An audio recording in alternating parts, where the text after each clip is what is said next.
हाँ, ये जो आज कार्यक्रम हो रहा है, ये भरतपुर संभाग का है और ऐसे ऐसे कार्यक्रम पूरे राजस्थान में हो रहे हैं। बापू जी के जैल मंदिर के जाने के बाद में आज करीबन 8 साल 9 माह होने को है। पर ये जो आज जलसा चल रहा है, ऐसे ऐसे हर कार्यक्रम हर आश्रम में चलता रहता है। ऐसे नहीं, बापू के 450 आश्रम है। केवल भारत ही नहीं, भारत के बाहर भी अमेरिका और अन्य देशों में भी है। पर आज दिन तक साधकों की जो श्रद्धा है, जो विश्वास है, वो आज भी यही है। तो जो इल्ज़ाम लगे हैं बापू पर है, ये बिल्कुल निराधार है, कोई षड्यंत्र के तहत लगाए गए हैं। और ये आप और हम जाने न जाने, लेकिन देर सवेर ये सबको समझ में आ ही जाएगा। जैसे महापुरुष, ईसाई धर्म आज दुनिया के अंदर सबसे बड़ा धर्म है। जब महात्मा ईसा दुनिया में थे तब उसको कीले ठोकर के मारा, उसी के देश ने, उसी के लोगों ने मारा था।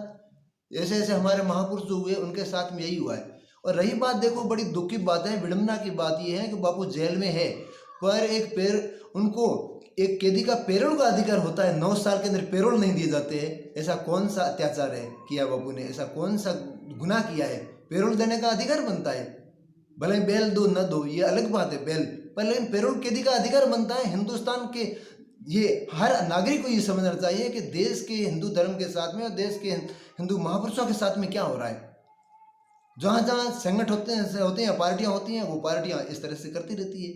और इस तरह से एक महात्मा को, एक महापुरुष को जेल में डालना और उनके अधिकारों का हनन करना, ये देश की जनता नहीं जगेगी तो देश की जनता को फिर से ये भोगना पड़ेगा।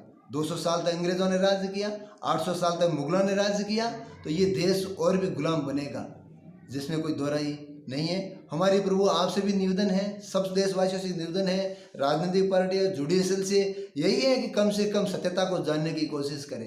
एक लड़की ने आरोप लगाया है और आज सैकड़ों सैकड़ों लाखों लाखों लड़कियां बोल कर रही है, उसकी कोई आवाज़ भी नहीं सुन रही है। जहाँ कोई धरना प्रदर्शन दे रहा है, मीडिया वाला कोई साथ भी नहीं दे रहा है। मीडिया ये आधार स्तंभ है, मीडिया को ये देश को जगाना है। मीडिया का ये कर्तव्य बनता है कि हम देश के प्रत्येक नागरिक को जगाए और प्रत्येक नागरिक की भावनाओं को समझे और उस भावना को हम हर व्यक्ति तक पहुँचाए।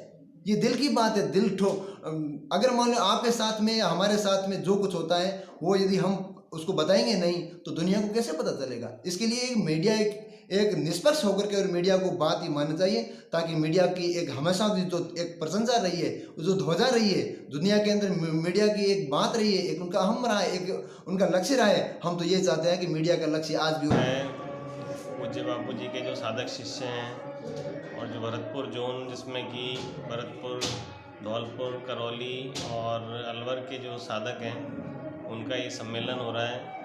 तो इस सम्मेलन का उद्देश्य ये है कि हम सभी संगठित हों। अपने जो बापू जी से काफ़ी लोगों ने दीक्षा और आध्यात्मिक और लौकिक लाभ प्राप्त किए हैं, तो वे सभी लोग संगठित हों।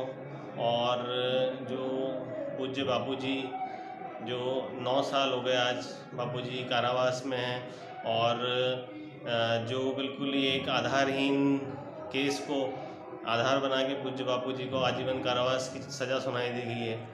तो आज हम लोग संगठित होकर अपनी सरकार से मांग रखना चाहते हैं कि पूज्य बापू जी के जो केस है उसकी निष्पक्ष और सीबीआई से पूरी एक प्रामाणिक जांच कराई जाए। और इतने जो साधक शिष्य हैं जो कि पूज्य बापू जी आज भी मतलब 9 साल हो गए और वे इसी न्याय के इंतज़ार में हैं कि भाई कब पूज्य बापू जी को न्याय प्राप्त होगा। बापू जी ने अपना सारा 50 वर्ष, बल्कि अपना पूरा जीवन भारतीय संस्कृति के उत्थान में, लोगों को भारतीय संस्कृति का ज्ञान प्रदान करने में, लोगों में भारतीय संस्कृति का पुनरुत्थान करने में लगा दिया उन्होंने, जिस महापुरुष ने अपना सारा जीवन।